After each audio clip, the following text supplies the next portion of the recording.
mucho más rápidas. Se convierte más en un tema de balanceo de carga que de código, ¿vale?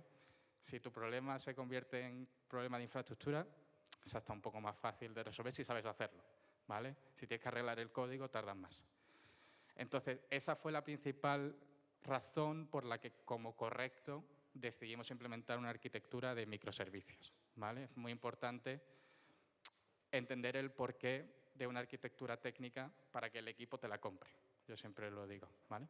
Entonces, bueno, esto sería un poco la idea de las APIs en correcto, ¿vale? Ahora Nacho os va a contar un poco más de, bueno, dónde estamos, a dónde vamos y el camino que hemos hecho, y luego vuelvo os cuento más cosas.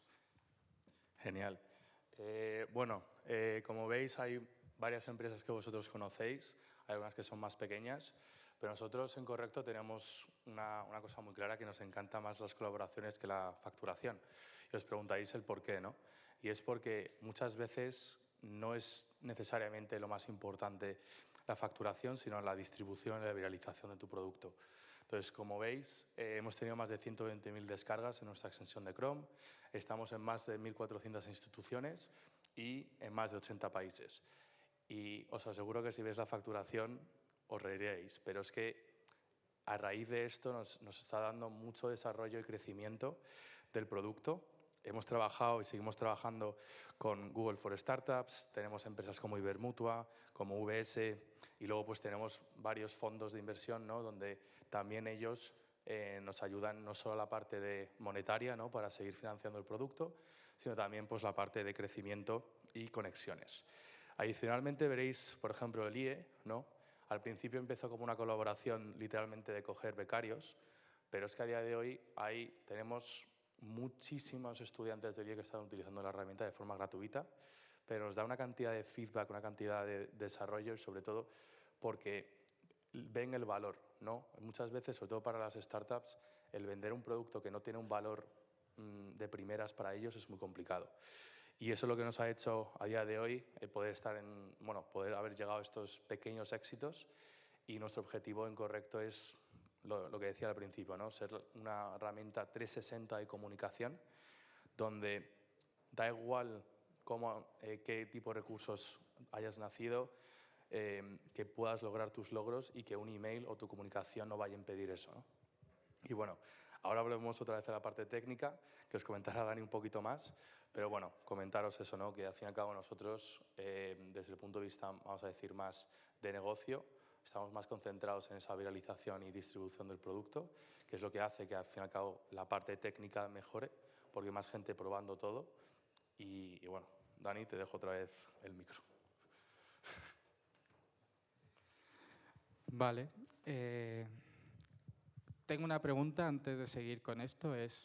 ¿Alguien sabría explicar por qué algunas empresas prohíben el uso de ChatGPT? ¿Una mano allí? Vale. Si te dan el micro... A ver.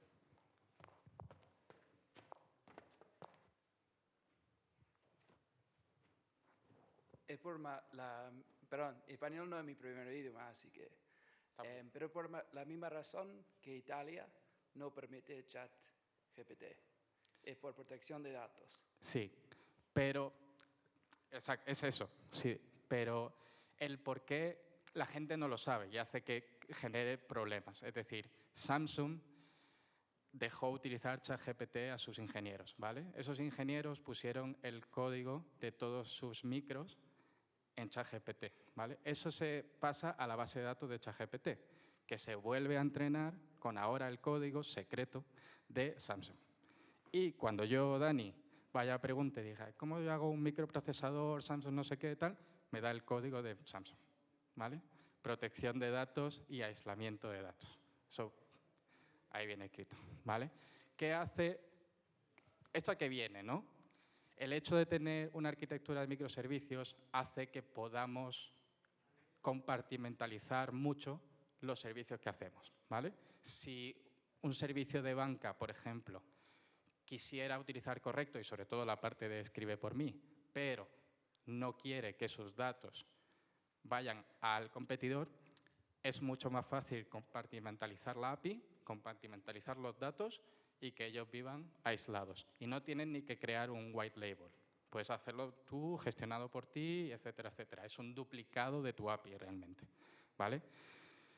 Muy importante respetar los datos del usuario, ¿vale? Y sobre todo yo creo que entender qué implicación tiene el uso de ciertas herramientas, que creo que es lo que falta con el hype. El hype está bien y yo uso ChatGPT todos los días, pero hay que saber lo que pasa con tu dato, ¿vale? Nosotros, dentro de Correcto, tenemos un efecto en inteligencia artificial que se da muy poco, y es que nosotros generamos recomendaciones mediante modelos de inteligencia artificial y casi inmediatamente sabemos si el modelo lo ha hecho bien o mal. Eso, creedme, que dentro de inteligencia artificial es muy raro, ¿vale? Mediante el usuario aceptando o no una sugerencia que le damos, ortográfica o gramatical, sabemos si el modelo se está comportando mal, bien, regular, etcétera, etcétera.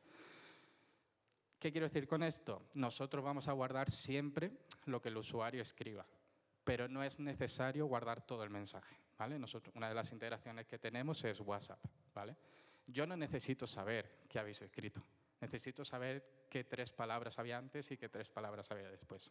Entonces, una de las cosas que hacemos es, de hecho está en proceso, medir el número de caracteres exactos que hace que el modelo mejore sin entrar en privacidad del usuario, ¿vale? Es algo que el equipo está mirando exactamente cuántos caracteres sin saber que has escrito a tu madre, por ejemplo, ¿vale?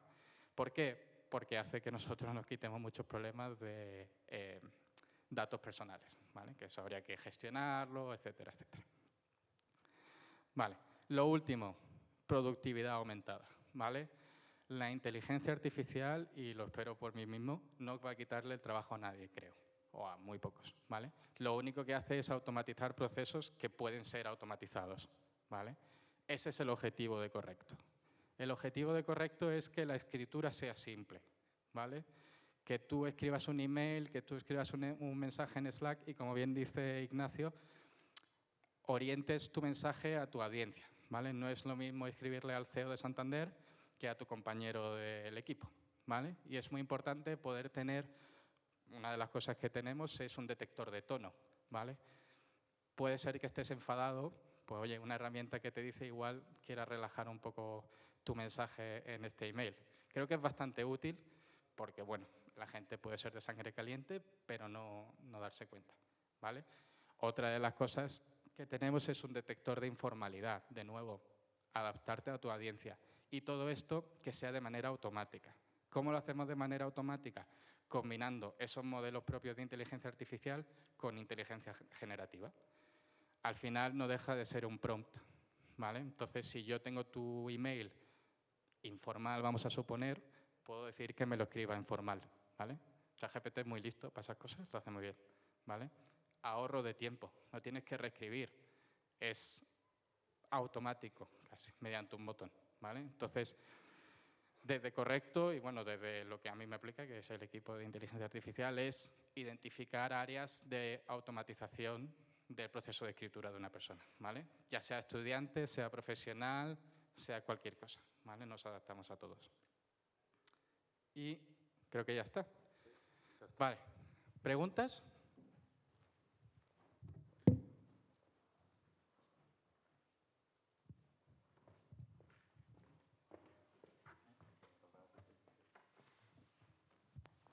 Hola, gracias por la charla.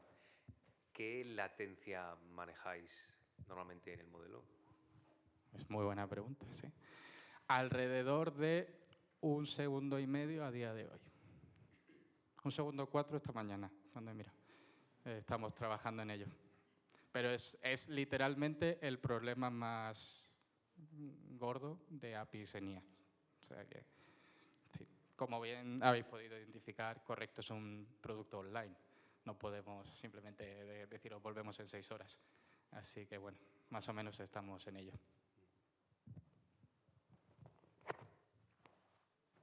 No sé si hay alguna más. Hay una mano. Buenas.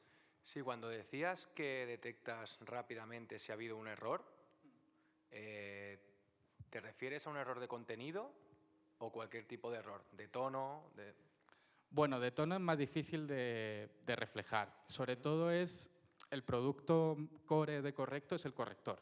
Y eso es la parte que nosotros queremos tener perfecta. Entonces, al darte una sugerencia, si tú por lo que sea tienes la opción de aceptar o rechazar, o incluso no hacer nada, el sistema de monitorización que nosotros tenemos hace que guardemos el evento directamente. Entonces tengo un porcentaje que me mide cuánto es el grado de aceptación, tanto a nivel ortográfico como gramatical. E incluso va más allá, porque dentro del ortográfico y gramatical puede venir de X razones. Entonces identificamos, por ejemplo, vamos a ver, si el sistema que se encarga de poner mayúsculas a una frase falla, sabemos que es ese sistema que está mal. Entonces medimos mediante el feedback del usuario, básicamente. A nivel de tono es más difícil porque la gente a día de hoy no puede dar su feedback, de decir, no, esto no es amigable, es triste, por ejemplo. Pero no detecta si has contestado correctamente a la pregunta del cliente. O sea, ChatGPT a veces no responde algo que no es exactamente lo que está preguntando el usuario, porque se equivoca, o el usuario no pregunta bien o lo que sea. Sí, esa parte sí la medimos porque al generar el texto tú puedes aceptar o rechazar. Si vemos que rechazas, es hipótesis, porque puede ser 1000 razones si a día de hoy no sabemos exactamente. Pero sí que nos hace ver que hay algo mal, a lo mejor. Y dentro del futuro de correcto, leeremos los prompts que pongáis y si vemos que hay una serie de palabras clave que dan error, etcétera, etcétera, pues lo iremos resolviendo. Al final, la inteligencia artificial no solo se puede utilizar para generar cosas nuevas, sino para también entender cómo el usuario usa la herramienta. Como todo texto, es más fácil de gestionar.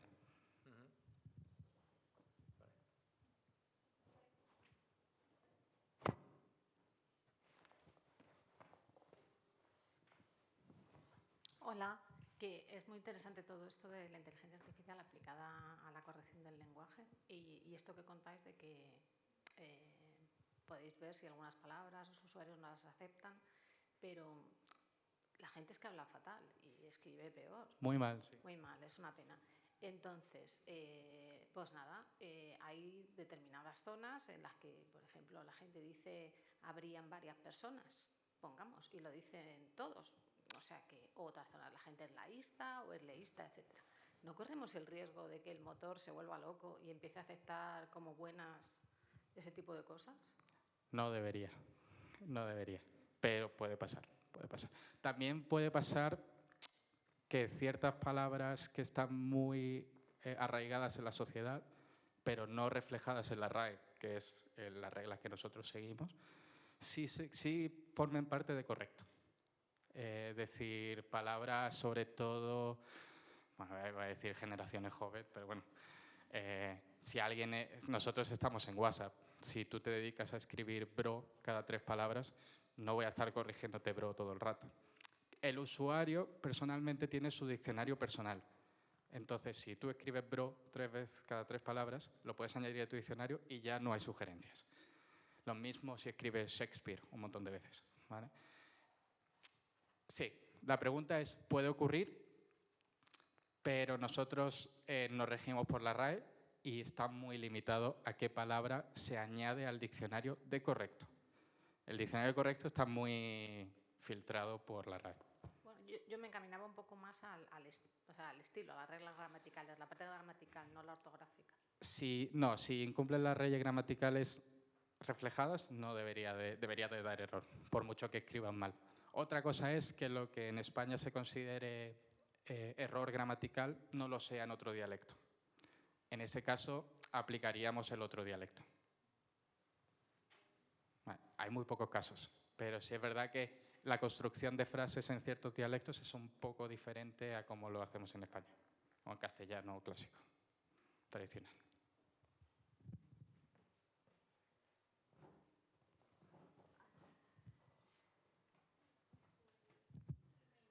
Vale. Muchas gracias. Muchas gracias.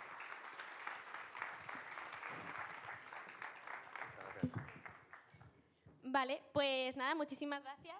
súper interesante también esta pizca de inteligencia artificial que hemos tenido en el evento. Vamos por la siguiente startup y la penúltima antes de la mesa redonda. Tenemos aquí a Soraya de Speak Up, CEO. Así que nada, nadie mejor que ella va a contar la startup, así que bienvenida. Un aplauso. Bueno. Aquí, y este para pasar.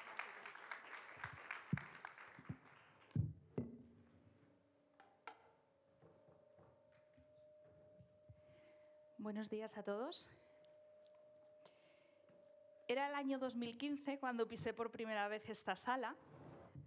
Era el año 2015 cuando me sentía un bicho raro con gente como vosotros. Y me sentía un bicho raro porque no soy ingeniera, porque soy psicóloga, porque soy rubia. Y no entendía nada de lo que aquí se hablaba. Tengo una buena y una mala noticia. Hoy viene la misma Soraya. Sigo siendo psicóloga. Sigo siendo rubia. Pero es verdad que durante estos 8 años he tenido la oportunidad, desde mi prisma, de meterme en vuestro mundo. En el de las aplicaciones, los códigos, las APIs, todas estas cosas que todos los días me siguen sorprendiendo cada vez que mi pedazo de equipo tenemos una reunión técnica y tengo que intentar seguirles. Con esto os cuento, o quiero transmitiros, que voy a intentar bajar a la parte técnica lo máximo posible, pero hoy voy a hablar de mi libro. ¿Qué significa esto? Significa que hoy voy a hablar de algo muy importante, que es el futuro de las habilidades sociales, de las cuales ha hablado el ponente que hemos tenido hace 2 turnos. La importancia de las habilidades sociales, porque, como ha dicho mi compañero, llegará un momento en que la inteligencia generativa, en que la inteligencia artificial sea capaz de hacer algunas de las tareas que nosotros hacemos, de automatizar algunas cosas por las cuales hoy nos sentimos imprescindibles. Y esos ninjas de los que hablaba el otro compañero, pues tendrán que ponerse las pilas, que reaprender y que de alguna forma aportar lo que la inteligencia artificial no es capaz de aportar. Hoy vengo a hablaros de eso. Vengo a hablaros del pensamiento crítico. Vengo a hablaros de la capacidad de resolver problemas complejos.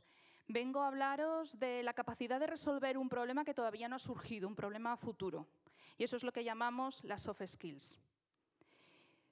Un programador, un ingeniero, un ninja, un samurái, como antes los denominabais, no solamente necesita saber programar, necesita tener esa capacidad, necesita tener esa visión para poder aportar al resto, para poder seguir aprendiendo. Y hoy vengo a hablaros de eso.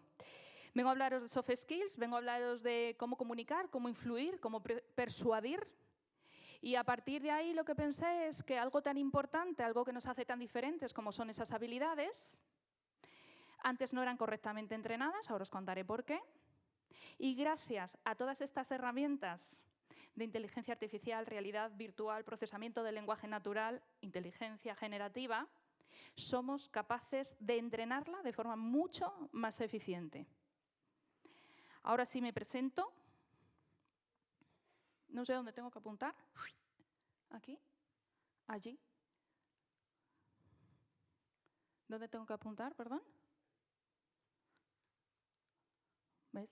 Sé que soy rubia. No soy capaz, a ver. Ahora sí. Si es que la culpa es que me han dado el mando al revés. Ahora. Bueno, ahora sí, buenos días a todos. Soy Soraya del Portillo, creé mi consultora de recursos humanos en el año 2006. Desde entonces me encontré con un problema, y es que en las formaciones que hacíamos presenciales, nuestros alumnos no podían practicar lo suficiente, no podían mejorar lo suficiente habilidades que solo se pueden mejorar de una forma, que es practicando. ¿Cuántos de los que están en la sala sois jefes de equipo, lideráis equipos? 1, 2, 3, 4, bastantes. Os han enseñado a liderar, ¿verdad? Desde que erais así chiquititos. Me decís que no. ¿No? Vale, ¿cuántos de los que estáis en la sala todos los días tenéis reuniones en las que tenéis que convencer a otra persona de que la solución que ponéis en la mesa es la más adecuada? Levantadme una mano. 1, 2, casi todos.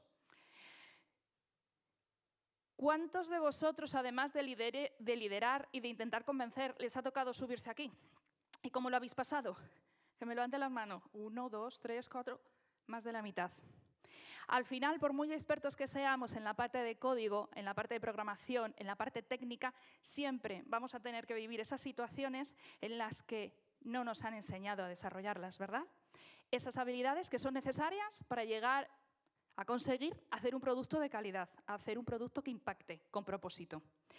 Vale, pues esas habilidades, además de no enseñárnoslas desde que éramos pequeños, son habilidades que solo se mejoran de una forma, y es haciéndolas. Os vais a dar cuenta que la primera vez que tengáis una reunión para intentar convencer no será igual que la segunda, que la quinta y que la octava. La primera vez que os toque liderar un equipo no será igual que la primera, la segunda o la octava. Y la primera vez que os toque estar en un escenario para convencer de una idea no será igual que la primera, la segunda o la octava. Y eso solo se mejora de una forma, que es practicando. Y eso me di cuenta en el año 2015, esa fecha que os acabo de decir que fue la primera en la que yo vine aquí. Porque lo que me di cuenta es que para que gente como vosotros, que sois brillantes y excepcionalmente buenos en la parte técnica, seáis brillantes y excepcionalmente buenos también en la parte de soft skill, hace falta que podáis entrenar, que podáis practicar. Y fue en el año 2015 donde intenté engañar a un grupo de gente como vosotros para meterlos en una idea que tuve, y es... Hoy no vengo a hablar de ella, pero quiero presentarme con ella, y es Kiara. ¿Alguien ha escuchado hablar de Kiara, de Big Kiara? ¿Uno? Solo uno, qué mal lo estamos haciendo. Es broma. Vale, os cuento qué es Kiara. Kiara es un simulador de realidad virtual que ayuda a directivos de 16 países, nada más, 16 países, a mejorar su capacidad de comunicación y oratoria. Si tan importante es escribir, imaginaros lo importante que es ser capaz de convencer, ser capaz de hablar. Kiara se lanza al mercado, nace la idea en el 2015, se lanza al mercado en el 2018. Antes comentabais que, creo que eras tú, que la parte de facturación no es tan importante. Y es importante tener usuarios, pero también es muy importante facturar, ¿vale? Nosotros hicimos break-even en cosa de 10 meses. Pero es importante también tener usuarios. De todas formas, si estáis abiertos a inversores, y creo que por aquí hay alguno, no hagas tanto hincapié en que la facturación no es lo importante, como pequeño consejo. Vale, Kiara fue un éxito. Kiara se está vendiendo, como os digo, en 16 países. Kiara ha sido reconocida con algunos de los premios más importantes a nivel europeo, como el sello de excelencia durante 2 años seguidos. Hemos sido finalistas en un montón de premios, como el Seed Rocket, como el SAT Summit, como el Web Summit. Bueno, hemos obtenido muchos premios, pero nos dimos cuenta de que había un problema a la hora de desarrollar este tipo de habilidades. Y es que empezábamos tarde. Kiara está dirigido a profesionales de grandes compañías, cuando ya tenemos más de 25, a partir de 30. Un poquito tarde, ¿verdad? ¿Sí? Pero es que el problema lo encontramos de base. El problema radica en que el cole nos decían que teníamos que escuchar más y hablar menos, ¿verdad? El que lo ha dicho es de esos que, como yo, tenía una notita todas las semanas que le decía a su papá y a su mamá: por favor, Soraya habla demasiado en clase, no se calla. Y es curioso porque en la educación no nos dejan hablar, y cuando llegamos a este momento, el momento profesional, nos dicen que tenemos que saber hablar, que tenemos que saber comunicar, que tenemos que saber influir, persuadir, convencer. Y no nos han entrenado. Es por eso que nace de Speak Up. Pero de Speak Up no es lo mismo que Kiara. No repetimos el mismo producto para otro colectivo, para otro target, los niños de 12 a 17 años. Lo que hicimos fue mejorarlo. Hoy os voy a hablar de todas las cosas que se analizan, todos los aspectos o KPIs que se analizan en una solución como es de Speak Up. Antes vuestro compañero, Ninja Talent, nos decían que ellos son capaces de medir a través de personas los ejercicios, los challenge code que ponen a los posibles candidatos. Nosotros entendemos que el ser humano puede tener errores, la inteligencia artificial no. Y es por eso que en Kiara, en The Speak Up, toda esa parte de análisis la hace la inteligencia artificial. Somos capaces de definir cada uno de los aspectos, ahora os hablaré de ellos, que analiza, que evalúa Kiara, y dar un feedback al alumno totalmente objetivo de cada uno de esos parámetros. Más allá de Speak Up, en nuestra compañía tenemos un propósito mucho más amplio, y ahora os contaré en qué se traduce eso. Y este propósito va ligado a revolucionar el mundo de la educación, a revolucionar la forma en que mejoramos nuestras habilidades, nuestro liderazgo, nuestra comunicación, nuestra capacidad de convencer, de influir, de persuadir. Y este propósito, que es más genérico, se traduce en la aplicación con un propósito más específico dirigido a los niños de edades entre 12 y 17 años. Buscamos un propósito con The Speak Up, que es conseguir canalizar el nervio, los nervios, el estrés que los niños tienen antes de hacer una presentación y reconducirlo en energía para que esa presentación brille. Porque los niños tienen nervios, tienen miedo. Pero ¿sabéis qué? Los adultos también. El 80% de la población española sufre de glosofobia, miedo a hablar en público. ¿Alguno de vosotros ha sentido miedo o nervios antes de hacer una presentación? Que levanten la mano. ¿El día antes? ¿La noche antes? Venga, vamos a hacerlo al revés. ¿Alguien no ha sentido nervios nunca? Que levante la mano. Ni una sola. Esto es un miedo, una fobia que parte desde cuando somos pequeños y queremos atajarla desde entonces. ¿Cómo lo hacemos? Pues lo hacemos con diferentes tecnologías que agrupamos, como comentaba antes vuestro compañero, en microservicios. En microservicios también ordenados en pequeñas cajitas en Kubernetes. ¿Por qué? Por la rapidez que eso genera, porque si hacemos un cambio exactamente igual que vosotros, no afecta al resto de la aplicación, porque yo no he podido contar cuántos microservicios teníais vosotros, pero nosotros tenemos unos 100 y pico microservicios. Son un rato de microservicios, ¿verdad? También es cierto que llevamos 8 años trabajando en ellos. Además de los microservicios que utilizamos para dar feedback de los diferentes aspectos que os contaré, utilizamos también la realidad virtual. Nos iba a la marcha. Dijimos, solo con inteligencia artificial nos quedamos cortos, vamos a meter algún otro tipo de tecnología. ¿Por qué realidad virtual y por qué inteligencia artificial? Os comentaba antes que las dos grandes problemáticas que se nos dan cuando tenemos que mejorar una habilidad, la primera es que no podemos practicar lo suficiente y estas habilidades solo se mejoran de una forma y es practicando. Entendíamos también que practicar en entornos ficticios, como son los roleplays que habréis hecho en alguno de los cursos que hayáis dado de cualquier tipo de soft skill, no eran lo suficientemente tensionantes, no sacan al alumno de su zona de confort para que el alumno realmente sienta esa tensión, sienta que ese entrenamiento se asemeja lo máximo posible a la situación a la que se va a tener que enfrentar. Es por eso que nosotros utilizamos realidad virtual basada en gemelos digitales. Ese momento fue importante. Tuvimos que decidir si preferíamos hacer avatares con modelado 3D o grabar gemelos digitales que consiguiesen engañar al cerebro del usuario y que el usuario pensase que realmente estaba delante de personas. Optamos por esta segunda opción. Porque la glosofobia solo se quita de una forma y es con el enfrentamiento a la situación una y otra y otra y otra y otra vez. La primera tecnología para nosotros fue un éxito, porque fue realidad virtual desarrollada en el año 2015 con una velocidad que no os podéis imaginar y servida además en smartphone, con los procesadores que había antes. ¿Os podéis imaginar la lentitud? Para poder soportar la capacidad que tiene un escenario de realidad virtual y poder vivirlo bien, porque nuestro modelo de negocio, desde el principio pensamos que tenía que ser para todo el mundo. Y para democratizar la posibilidad de poder trabajar con nuestra app, poder aprender con nuestra app, lo que hicimos fue desarrollar una aplicación que el alumno se pudiese meter dentro de una gafa que, como os he enseñado antes, es una cardboard. Es una gafa que está al alcance de cualquier bolsillo. Luego dejaré tiempo para preguntas, ¿vale?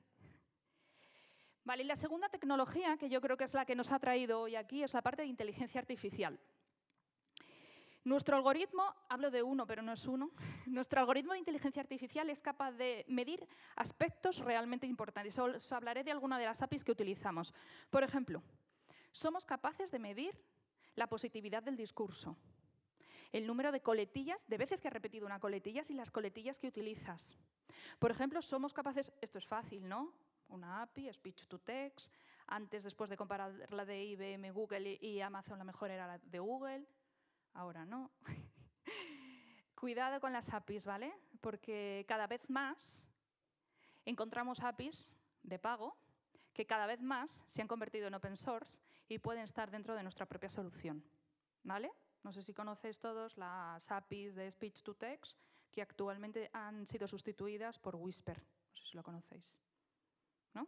Luego, si queréis hacerme preguntas, os puedo ir dando pequeños tips de todas las APIs externas que nosotros utilizábamos antes, a las cuales nuestros servicios hacían llamadas en cada una de las presentaciones, en cada una de las experiencias que realizaba el alumno, y cuántas de ellas las hemos terminado haciendo internas a través de código e inteligencia artificial, a través de modelos matemáticos que han permitido que seamos independientes de ellas.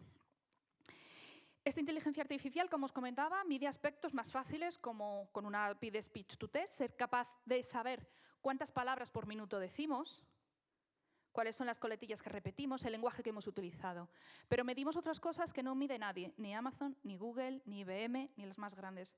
Por ejemplo, nosotros hacemos descomposición del sonido. ¿Qué implica esto? Esto a nosotros nos permite medir lo siguiente. Nos permite medir la presión sonora y con eso sabemos si el alumno está proyectando correctamente la voz, si está hablando para el cuello de la camisa. También medimos las entonaciones que hace el alumno, si habla monótono, si utiliza demasiadas inflexiones. Todo esto somos únicos y es por eso que tenemos los premios que tenemos y que todavía nadie ha intentado sacar un producto similar. Medimos más cosas. Medimos la claridad del lenguaje, la pronunciación que tiene el alumno. Medimos los silencios que hace y somos capaces a través de modelos matemáticos de saber si esos silencios son silencios de bloqueo, son silencios estratégicos porque han venido detrás de una pregunta. Medimos algo muy importante con lo cual yo me peleo con muchos jefes de la parte de inteligencia artificial y es el tono. Antes hablabais de tono, me imagino, corregidme desde correcto. Antes hablabais de tono para saber si el tono de algo escrito es un tono más agresivo, más amigable. Entiendo cuando habláis de tono que habláis de las palabras utilizadas. Nosotros medimos el tono, medido en decibelios, en hercios. Porque lo mismo, exactamente lo mismo, las mismas palabras utilizadas con un tono u otro pueden ser agresivas o pueden ser irónicas. Nosotros medimos el tono. ¿Qué más cosas hacemos? Y esto creo que es realmente importante. Más de 25 KPIs que somos capaces de medir y ya medíamos con Kiara. Me preguntaréis entonces, Soraya, ¿dónde está el éxito? ¿Dónde está la diferencia con The Speak Up? Pues la diferencia con The Speak Up viene por 4 puntos, de los cuales 2 son menos importantes y los 2 últimos son el mayor reto al que nos hemos enfrentado en estos 8 años. Los 2 primeros han sido más fáciles para nosotros. Hemos desarrollado un modelo matemático capaz de analizar cuál es la emoción que está sintiendo el alumno cuando está haciendo su presentación en público. Hemos desarrollado un modelo matemático junto a una universidad para saber cuál es el grado de madurez léxico-semántica y sintáctica que está teniendo el niño a la hora de hacer la exposición y con esto detectar posibles problemas a la hora de comunicarse. Esos han sido los 2 retos más pequeños. Los 2 retos mayores que hemos conseguido superar es que The Speak Up es capaz de medir la gestualidad del alumno. ¿Qué significa esto? Significa que el niño se pone las gafas, empieza a hacer su presentación y todo eso que hace con su cuerpo es medido sin ningún tipo de gadget. No le ponemos guantes ni anillos, simplemente se sienta delante del ordenador y puede hacer su presentación. Somos capaces de medir la amplitud de los gestos, cada uno de los gestos que ha realizado, la velocidad de las manos, de los brazos, el balanceo que tiene el niño cuando se pone nervioso. Bueno, para mí y para la comunicación en general, la gestualidad aporta bastante más que lo que estás diciendo. Ya hemos sido capaces de medir esto. El gran reto en el que estamos actualmente, os lo cuento en un rato. Comentaros que el éxito no tanto es ser capaz de medir, que es absolutamente necesario, sino que el éxito también radica en el consejo que me das solo para mí, para que yo mejore en aquello que yo fallo. La inteligencia artificial permite eso, hacer una formación, dar un feedback absolutamente adaptado para todas y cada una de las personas que son alumnos de esta aplicación, de The Speak Up. Nosotros tenemos más de 200.000 combinaciones diferentes de feedback que le dicen al alumno qué hace, cuáles son las consecuencias y, lo más importante, qué tips, consejos debe aplicar para mejorar aquello en lo que falla. La experiencia es muy divertida, sencilla. Vais a ver que lo primero que hacemos es proponerle un reto al alumno, donde le decimos que debe hablar sobre alguna temática. Las temáticas en Kiara eran libres. Es decir, le decíamos a los adultos, háblame sobre un proyecto que estés liderando o háblame sobre un servicio o una idea que quieras, de la que quieras convencer a unos inversores. Con The Speak Up hacemos retos mucho más medidos, mucho más a medida. Por ejemplo, cuéntame cuáles piensas que son las 3 acciones que podrían acabar con el calentamiento global. El niño prepara esa presentación y lo siguiente que hace es hacer una presentación donde lo que ve son otros niños dentro de su cole que se lo van a poner difícil. Y son niños, no son avatares. Ahora vais a ver un ejemplo. Una vez que el niño termina de hacer su experiencia con las gafas de realidad virtual, tiene la oportunidad, y os cuento por qué esto, tiene la oportunidad de ver una micropíldora de teoría de aproximadamente unos 4 minutos. A veces me preguntan, ¿por qué le metes aquí la teoría de 4 minutos? Y va en colación a la pregunta que antes te han hecho a ti, y es ¿cuánto tiempo tardáis en detectar que una palabra no está correcta? Es un error. Tú decías 1 segundo con 4, ¿no? Esta mañana, enhorabuena. Enhorabuena. Nuestro modelo actualmente es diferente. Ahora os cuento el futuro en el que ya estamos trabajando. Nuestro modelo actualmente es diferente. Cuando el alumno termina de hacer su presentación de 5 o 8 minutos, lo que sucede es que toda esa data sube al servidor. Nosotros lo almacenamos, como os comentaba antes, en Kubernetes, en Amazon Web Services. Y una vez que está ahí arriba, lo que hace el servidor es todos esos microservicios que os comentaba antes, desde la descomposición del sonido, el speech to text, etc. ¿Cuánto tardamos? Si me queréis preguntar eso. Hemos conseguido reducir el tiempo al 0,8 del tiempo que dura el audio. Me explico. Si un niño hace una presentación de 6 minutos, el tiempo que vamos a tardar en hacer la descomposición del sonido, el speech to text y el resto de microservicios va a ser esos 6 minutos por 0,8.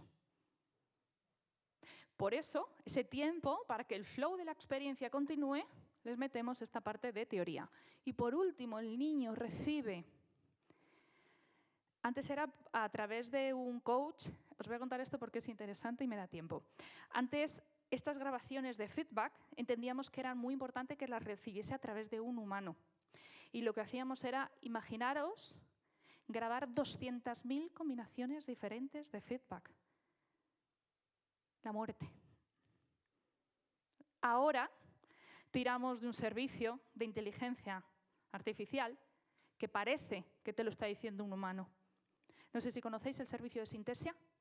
¿Alguien lo conoce? Uno sí, 2, 3. Ahora tiramos de Synthesia. Y de verdad que el ojo humano no se da cuenta si realmente es una persona a la que te está dando el feedback o te lo está dando un algoritmo de inteligencia artificial, de lo logrado que está. Veamos una experiencia en menos de 2 minutos, ¿os apetece? Venga, pues le damos al play, por favor.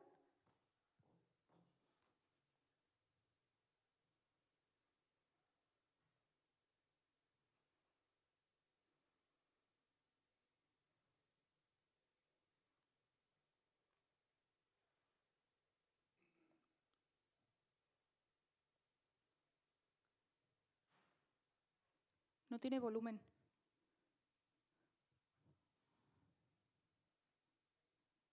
No tiene volumen, ¿lo voy contando? Un momento.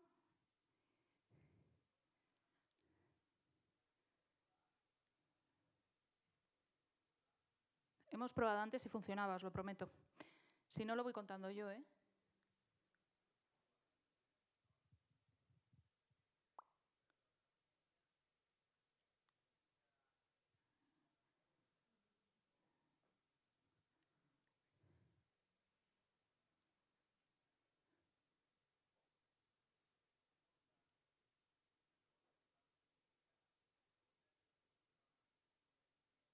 Lo voy contando yo, no os preocupéis, y así no robamos. No te preocupes, de verdad.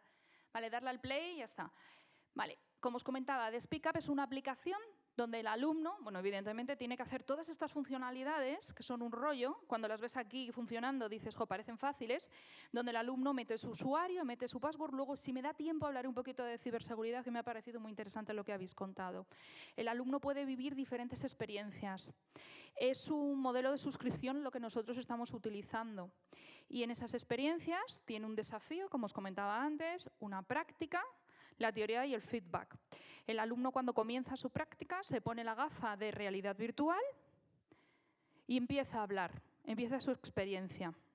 Cuando comienza su experiencia, le teletransportamos a un escenario de realidad virtual, como vais a ver ahora. No es esto es una cosa que llamamos antesala o bambalinas, para ofrecerle al niño la posibilidad de relajarse, una técnica de relajación y de reducción del estrés antes de pasar a hacer su práctica. Si os fijáis, esto sí que es modelado 3D. Pero es cuando el niño mira en la puerta para poder entrar a vivir la experiencia, cuando el niño lo que ve son compañeros de clase que no se lo van a poder poner nada fácil. Si os fijáis, son niños de verdad. Todas estas grabaciones se han grabado en coles de verdad, donde los niños están a veces atentos y a veces distraídos. Además, el alumno puede comenzar la práctica tantas veces como quiera, incluso proyectar sus propias diapositivas para entrenar y practicar sobre las mismas. Cuando el alumno termina su práctica, tiene una teoría y, por último, estos consejos, que como os fijáis, esto ya sí que es Synthesia, la primera pista que os he dado antes. Esto ya, aunque parezca una chica rubia que se llama Ariel, que es encantadora, es generado con inteligencia artificial. Nosotros metemos los textos y automáticamente en más de 29 idiomas se generan. Devolvemos mapa de calor, como habéis visto antes, y metemos la parte de gamificación para que el niño se enganche. Si os fijáis arriba, metemos todo tipo de elementos de gamificación, como las rachas, los diamantes, las vidas o speakies, para que el niño esté más tiempo conectado. Además, le proponemos retos y, obviamente, la parte o desafíos y la parte de competición, donde el niño va a poder ver dónde se encuentra. A muchos de vosotros os sonará o os parecerá, es muy parecida a Duolingo. ¿Alguien utiliza Duolingo? Sí. Vale. Nos hemos dado cuenta, después de hacer el estudio, que ellos habían hecho un estudio mejor. Y como decía alguien que no os voy a contar, don't innovate, copy page, aquellas cosas que funcionan deben ser aplicadas. Vale. ¿Me volvéis a poner las slides, por favor? Gracias.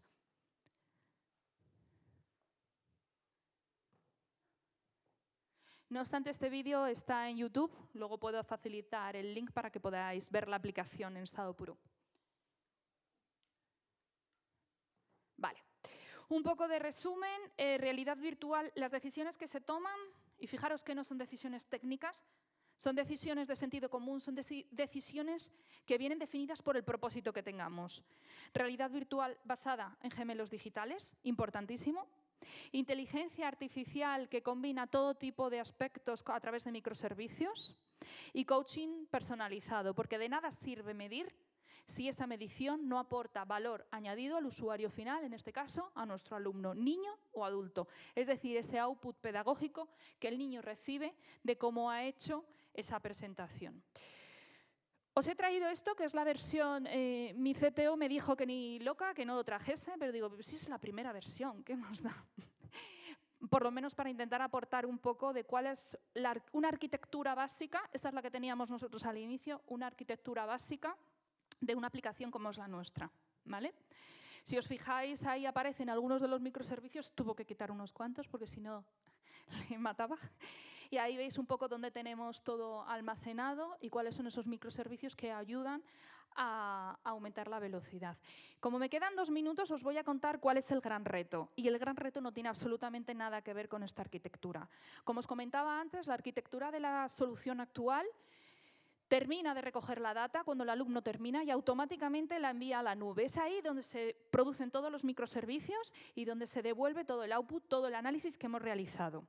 Actualmente estamos terminando de desarrollar una nueva arquitectura que va a permitir algo que no se ha hecho antes nunca en ningún sitio del mundo, y es ser capaces a través de chatbot de mantener conversaciones inteligentes sobre temas muy específicos. Hemos comentado con 2 casos de uso, selección para una posición en concreto y debate para niños. Y que a partir de esa interacción y del bot seamos capaces de, llamando a otras APIs, convertir el texto que devuelve el bot a voice, que es otra API que todo el mundo supongo que conoceréis, y de aquí pasarlo a VR, donde una persona real, a través de Leapmotion, va a mantener una conversación contigo según de lo que estás hablando. Ahí la arquitectura cambia. Y aquí sí el gran reto es que ojalá yo firmaba hoy con que en nuestro reto lleguemos a 1 segundo 0,4. Estamos en ese momento. Cuando hayamos conseguido ese gran reto, llevamos 8 años trabajando en él, cuando hayamos conseguido ese gran reto, vamos a ser capaces de conseguir entrenar en cualquier soft skill, cualquier caso de uso que se os pueda pasar por la mente. Me faltan 20 segundos. Bueno, os enseño mi super equipo. Este es mi super equipo. Hace falta gente experta. Este es mi equipo de ninjas, más que ninjas, superhéroes. Os dejo un ratito. Os pido clemencia, porque no soy técnica, para que me hagáis preguntas que intentaré responderos. Muchas gracias.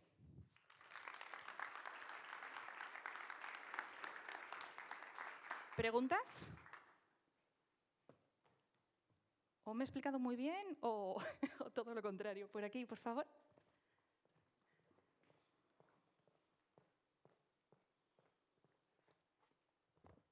Bueno, muchas gracias. Ha sido fascinante. ¿Dónde estabas hace 20 años? Cuando Eso es lo que nos pregunta la gente que tiene miedo a hablar en público y ha tenido que sacarse unas oposiciones, o es profesor, o es abogado. No, es que a algunos nos ha costado llegar hasta aquí.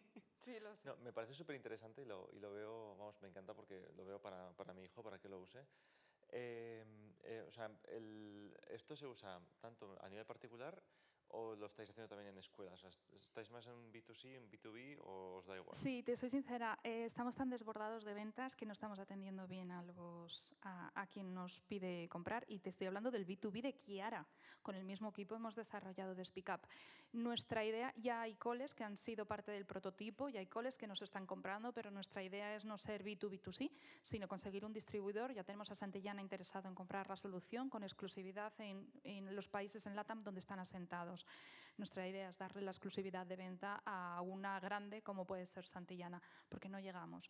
Me preguntaba si es B2B2C, es suscripción, son solo 29 euros. A los coles se lo dejamos más económico porque compran un volumen más grande. Es igual que Chiara. Chiara nunca hemos hecho un esfuerzo de marketing digital, siempre hemos ido al B2B porque es donde están los grandes deals, pero si alguien se mete en la página de Chiara y quiere comprar, pues atendemos al B2C. O sea que si lo quieres para tu niño, en la página podrías comprarlo para tu niño. Oye, pues fantástico. Enhorabuena, muchas gracias. Muchísimas gracias. ¿Alguna pregunta más? Pásale el cubo. A ver, ¿Qué va? Ole. Bueno, yo quería preguntar sobre justo un poco relacionado con el tema de cómo hacéis esta parte de comercio y cómo lo vendéis. O sea, las gafas son necesarias sí o sí, y esto se vende aparte, esto lo tengo que comprar. Comentaba antes en la ponencia y ahora te cuento, os voy a contar todo porque ya que estoy aquí lo cuento todo. Estas gafas las compramos en China, las regalamos. Estas gafas, las primeras, ahora no me salen tan económicas, pero las primeras me salían a $12. Las puedo regalar. En mi modelo de negocio me caben, vamos, de sobra. Ahora me salen casi al doble, pero $24. O sea, la regalamos. ¿Pero la enviáis también? Sí, la enviamos. De hecho, te diré que consolidados estamos en 16 países, pero me da igual el sitio del planeta, con excepción de Argentina, en todos los sitios estamos vendiendo. Y Argentina no nos dejan por aduanas meter el cacharro, sino también venderíamos.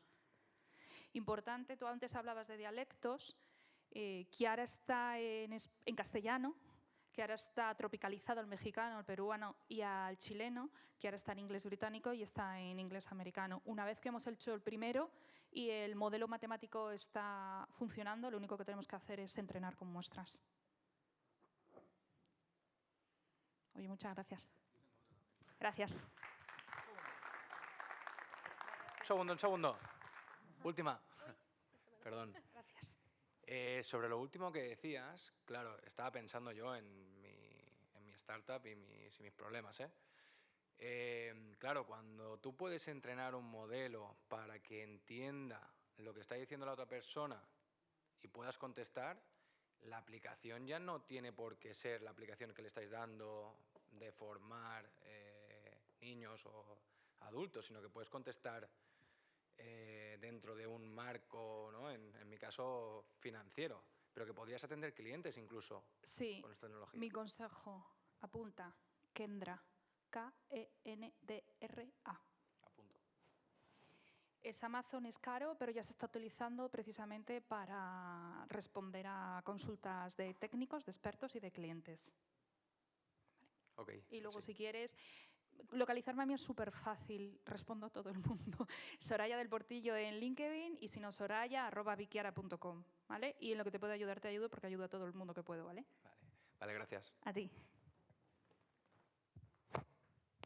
Vale, perfecto. Pues muchas gracias, Soraya. La verdad es que ha sido una ponencia muy interesante. Yo ya había bichado un poco la presentación, pero ha sido todo un placer escucharla.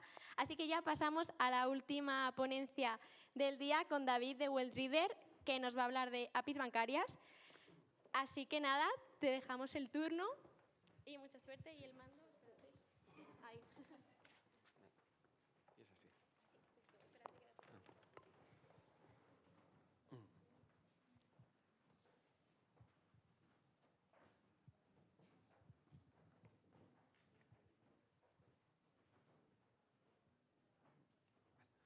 Bueno, pues buenas tardes, soy David Lozano, fundador de WealthReader. Es una startup que hemos fundado este mismo año, en enero, pero está yendo muy rápido porque en realidad nosotros venimos, parte del equipo viene de fundar otra que tampoco es conocida, se llama Afterbanks.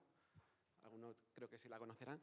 Y esta pues consiguió grandes éxitos como ser el proveedor de Open Banking de BBVA, de Sabadell, de Santander, de Sage, en agregación bancaria. Así que el tema es muy parecido. He elegido este tema porque hemos aprendido mucho de más de 10 años haciendo APIs bancarias y hasta aquí creo que es lo que vamos a hablar solamente de WealthReader porque lo que quería comentar eran los casos en general, desde dónde viene de la historia, a los casos de uso que se están utilizando a día de hoy y cómo vemos nosotros el futuro, que ahí sí es porque el sentido de crear una empresa nueva cuando ya parece que el mercado está saturado de soluciones de Open Banking y que es todo una commodity.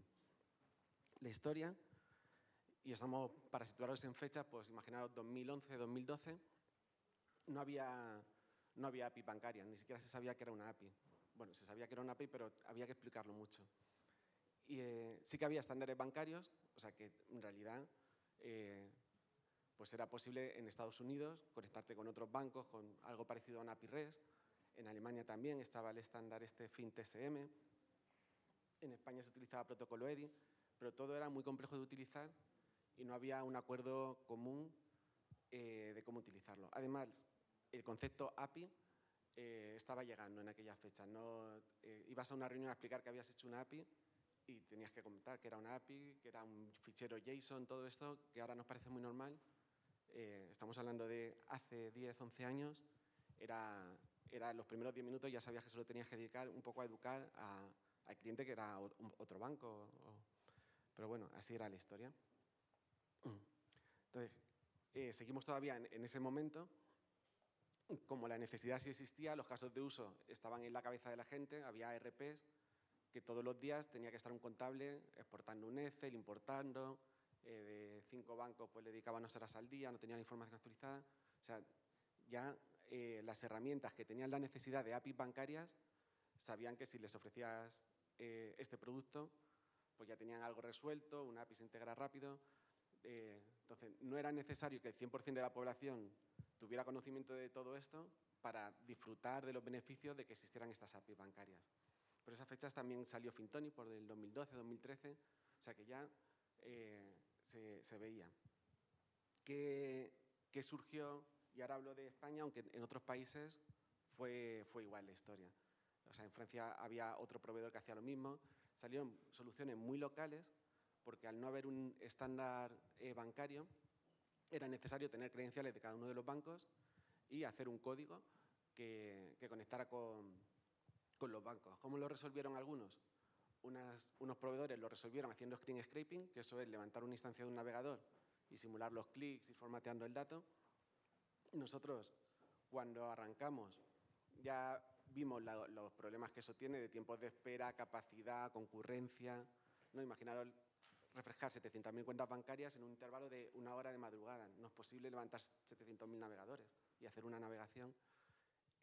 Entonces se nos ocurrió lo que entonces no llamábamos así, pero nos gustó el nombre que le ponía la gente, que era ingeniería inversa, que era directamente ver las APIs de las aplicaciones móviles, que era lo primero que se apificó en los bancos, y utilizar las APIs de sus aplicaciones móviles. Entonces conseguíamos una API síncrona que en 2 segundos o menos te daba una posición global con todos los productos bancarios, con el transaccional de movimientos. Empezamos a hacerlo y eso fue un poco la clave del éxito. Tenía inconvenientes y ventajas. Los inconvenientes eran cuando, para nosotros, cuando digo nosotros hablo de mi etapa en Afterbanks, el primero no existía, que era dependencia de códigos de terceros. Al final, las soluciones basadas en web scraping dependen de Selenium, Puppeteer, que te detecten. Entonces, los bancos pueden crear mecanismos de defensa anti-scrapping que luego son muy difíciles de superar. Entonces, depender de códigos de terceros te hace tener un producto no solo lento por todos los motivos y la dificultad de interactuar con un front, te hace ir lento porque te ponen un bloqueo de que si no pasas por un píxel, pues no navegas. Luego, la dificultad técnica era muy alta en el caso de ingeniería inversa, pues esto era un problema, pues nada, un problema a superar. Al final, o te rompías la cabeza y conseguías hacerlo por ingeniería inversa, o no funcionaba directamente. Entonces, ahí hay mucho aprendizaje y al final los mejores programadores que teníamos eran los que tenían formación en ciberseguridad, les gustaba pentesting y todas estas cosas, porque sabían mucho de cuando veían una cabecera de un banco o un token, enseguida lo entendían. Y bueno, y ese conocimiento, pues al final, cuando ya te lo explican, pues ya es muy fácil entenderlo. Otro problema era que el banco no te daba soporte, no le podías preguntar, oye, ¿cómo has hecho esto? Que quiero traerme todos los días los saldos. Y luego que no era confiable, pero quiero matizar a ojos de un gran cliente. Nosotros empezamos a conectar, bueno, clientes que empezaron a conectar con nosotros, si conocéis un poco el software que había en aquella época y que sigue existiendo como Holded, de agregación para empresas, enseguida conectaban con nosotros y ya tenían 20.000 cuentas de un día para otro, conectando, funcionando, refrescando en 30 minutos.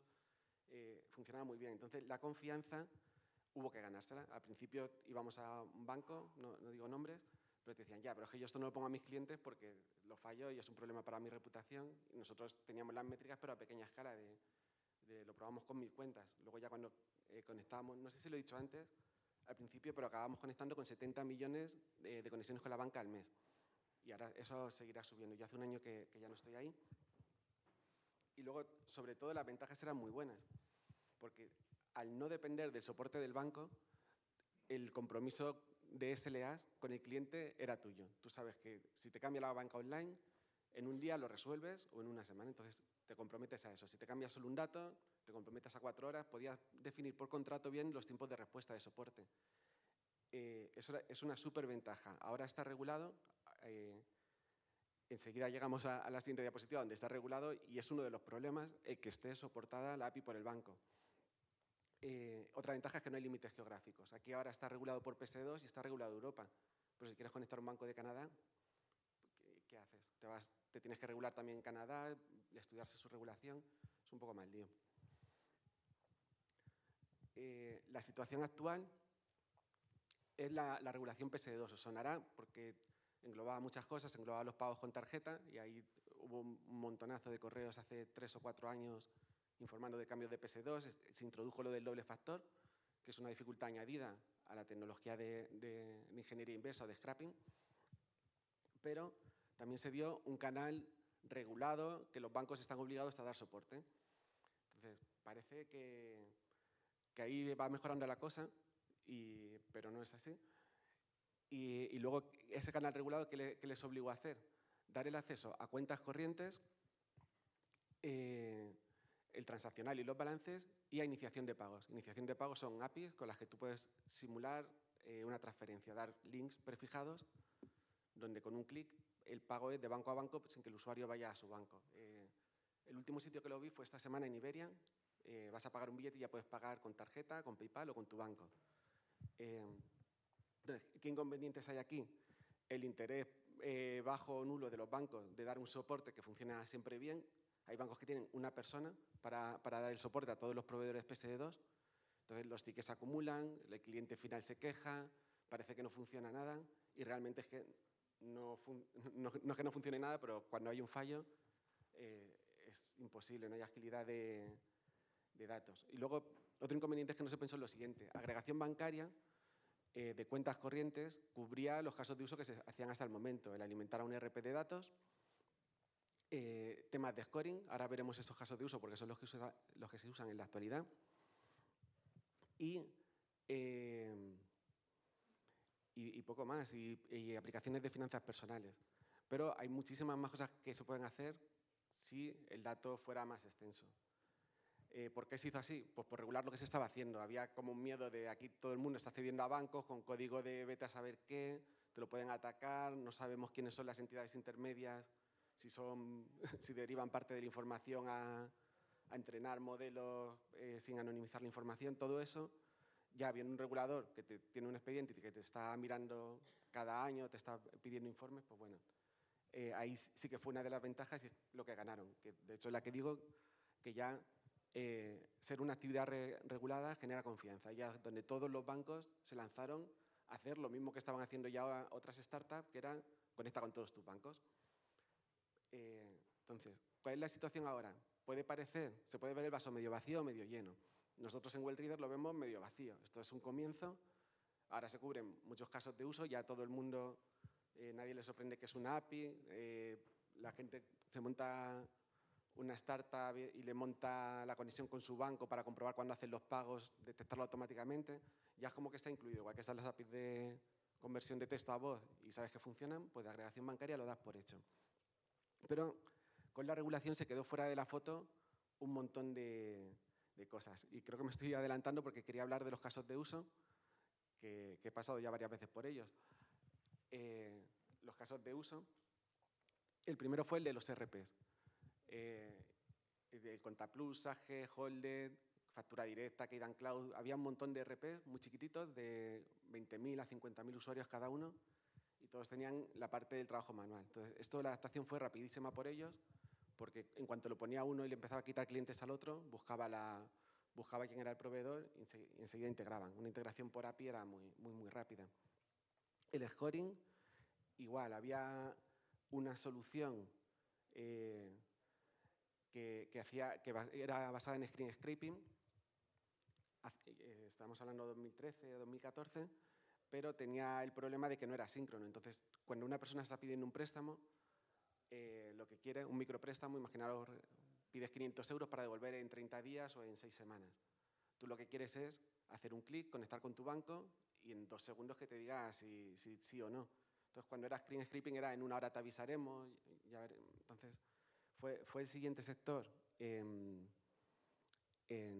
implantar este caso de uso.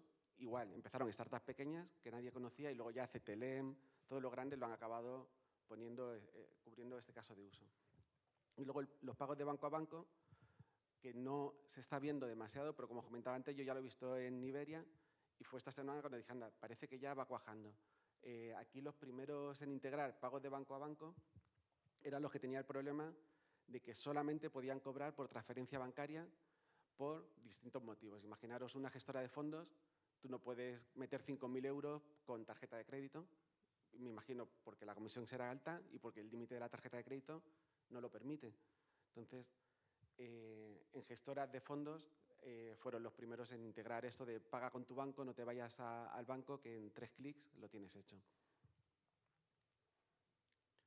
¿Cómo vemos nosotros el futuro? Y digo cómo vemos el futuro porque empezamos en enero con la empresa, también se fue cuajando unos meses antes, pero el borrador de PSD3 ya salió hace 1 mes y medio. Y el borrador de PSD3 lo que dice es que hay que dar acceso a todos los productos financieros que tenga un banco. Un banco vende no solo cuentas corrientes, vende tarjetas de crédito, seguros, vende inversión, acciones, fondos, planes de pensiones, hipotecas. Toda esa información se puede dar ya estructurada, como en los orígenes de pre-PSD2, accediendo a las APIs de los bancos y estandarizando. Eso es lo que hacemos nosotros en WellReader y damos con máximo nivel de detalle toda la inversión, códigos ISIN, ya permite otro caso de uso que es traspaso de fondos fácil. herramientas de gestión patrimonial. Tener un dashboard patrimonial donde realmente tú no tienes el dinero en cuentas corrientes cuando tienes ya cierto capital. Tú tienes tus ahorros, tienes tu deuda en hipoteca. Eso hasta el día de hoy no se ve. Y imaginaros pues, que en la transacción no solamente tiene la hora, la fecha, tiene el PDF del recibo que te lo da, el ordenante de una transferencia. Son datos que parecen muy básicos, que a lo mejor os habéis imaginado que en PSD2 ya están, pero no, en PSD2 tiene fecha, descripción, importe. Entonces, nosotros vemos el futuro con que la foto tiene que ser completa, el borrador de PSD3 parece que nos empieza a dar la razón. A día de hoy nos estamos enfocando mucho en banca privada porque eran los que estaban totalmente desatendidos, veían de la necesidad de que tenían su reporting y sus herramientas, pero las tenían que hacer cargas de datos o mensualmente o trimestralmente porque no podían dedicarle